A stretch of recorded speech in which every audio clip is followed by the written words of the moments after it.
Grammar का शब्द शक्ति टॉपिक अभी चल रहा है।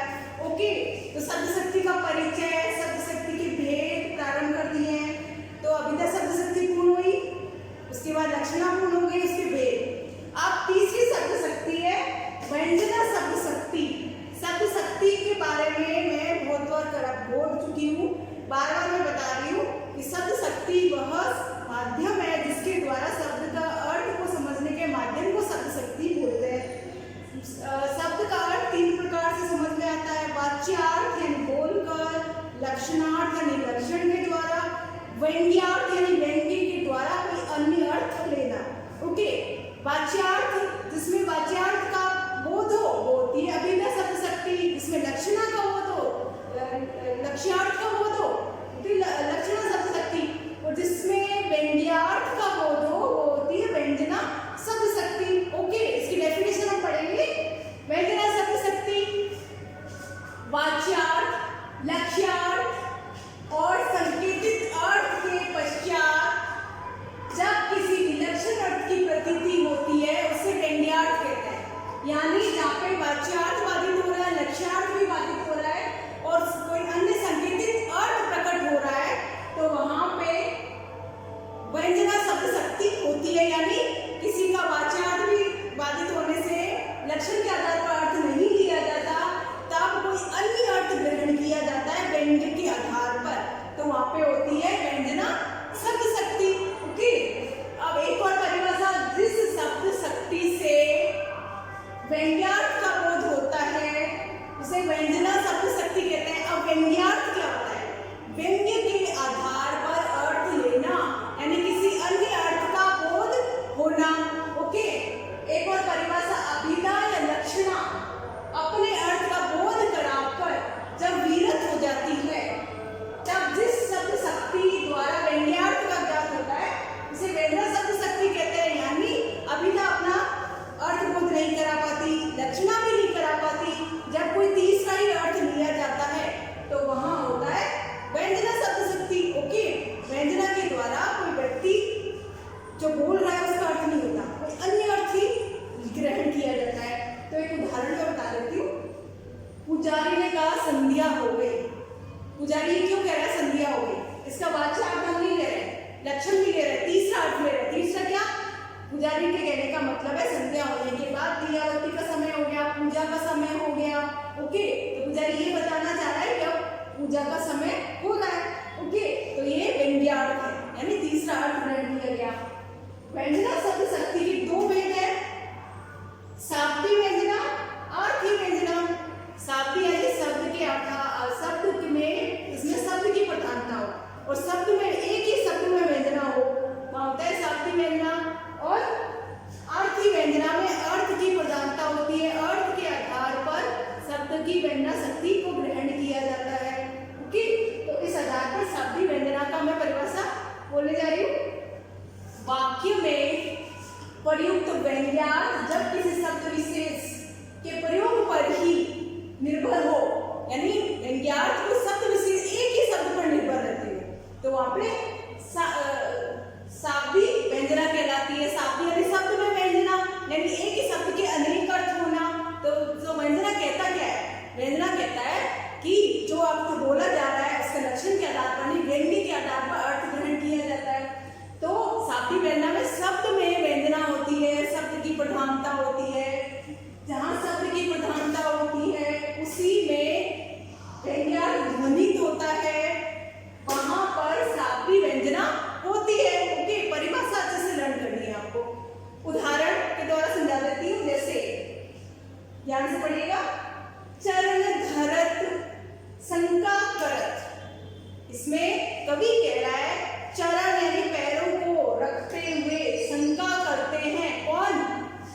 चित्तवन चारों ओर देखते हैं। कौन देखता है? मतलब कोई धीरे धीरे चल रहा है, पैर को रखते हुए शंका कर रहा है। कौन कर रहा है? बता रही हूँ। सुबरन को ढूंढत फिरत कवि कामी और चोर। सुबरन को ढूंढत कवि कामी और चोर।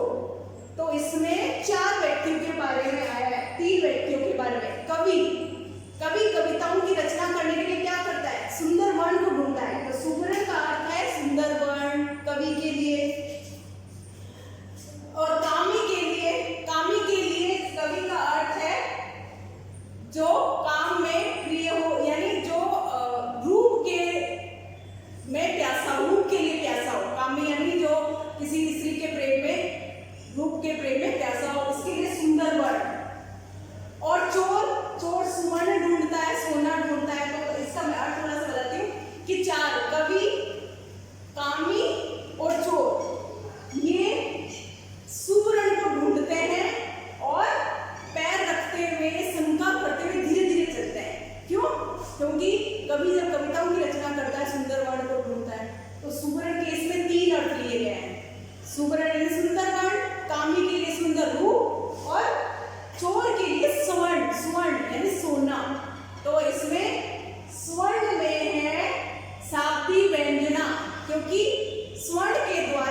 होता है, ऐसे ही शरीर वृद्धावस्था आ गई है, यानी कवि इसमें अन्य अर्थ ग्रहण करने के लिए कह रहा है। क्या कह रहा है कि शरीर रूपी पहाड़ी पर धूप चढ़ाई, यानी अब बुढ़ापा आ गया, वृद्धावस्था आ गई, तो वृद्धावस्था में क्या करना चाहिए?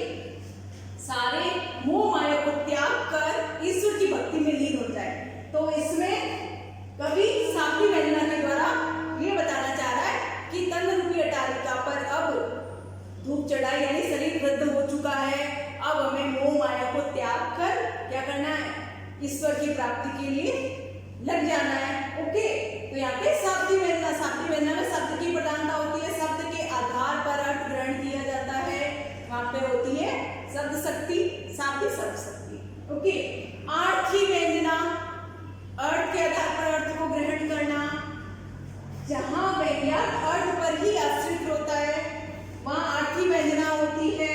जहां वंदना किसी शब्द विशेष पर निर्भर न हो, उस अर्थ शब्द का पर्याय रख देने पर भी, उस शब्द की जगह उसका पर्याय रख देने पर भी शब्द शक्ति बनी रहे, वहां आर्थी वंदना होती है। ठीक है, उदाहरण मतलब अर्थ में वंदना शक्ति हो, यानी अर्थ के द्वारा वंदना शक्ति का अर्थ बोध हो। उदाहरण बता दें कि कुम्हार ने कहा बेटी बादल हो रहे हैं, तो इसका अन्य अर्थ लिया जाएगा। कुम्हार क्या करता है? मिट्टी से बर्तन बनाता है। बादल हो रहे का मतलब कोई अन्य व्यंग्य क्या है कि बरसात होने वाली है, बर्तन भीग जाएंगे, मिट्टी गीली हो जाएगी, बर्तनों को अंदर ले लो, तो इसके माध्यम से अन्य अर्थ लिया गया है। अब उसने कहा संध्या हो गई, इसमें कोई भी कह सकता है कि संध्या हो गई। संध्या होने का मतलब हम विद्यालय में हैं, संध्या हो रही है, यानी छुट्टी का टाइम हो गया, या बाजार से पिताजी आने वाले हैं, तो इसमें 2-3 अर्थ लिए जा सकते हैं। इस आधार पर साप्ती वंदना, तो वंदना शब्द शक्ति कहती क्या है? वंदना शक्ति के शब्द के माध्यम से किसी अन्य अर्थ को ग्रहण किया जाता है। वाच्यार्थ का बाधित होता है, लक्ष्यार्थ बाधित होता है, व्यंग्यार्थ के आधार पर वंदना शब्द शक्ति होती है। इसमें व्यंग्यार्थ के माध्यम से शब्द शक्ति का बोध होता है। इसके दो भेद हैं, साप्ती वंदना, आर्थी वंदना। साप्ती वंदना में अर्थ के माध्यम से शब्द शक्ति होती है, आर्थी वंदना में अर्थ के आधार, अर्थ पर आश्रित होती है शब्द शक्ति। ओके, तो इस प्रकार ये शक्ति हमारी शब्द शक्ति पूर्ण हुई। अच्छे से लर्न कीजिएगा, उदाहरण के द्वारा परिभाषा के सहित आपको लर्न करने परिभाषा, और एग्जाम में 2 नंबर का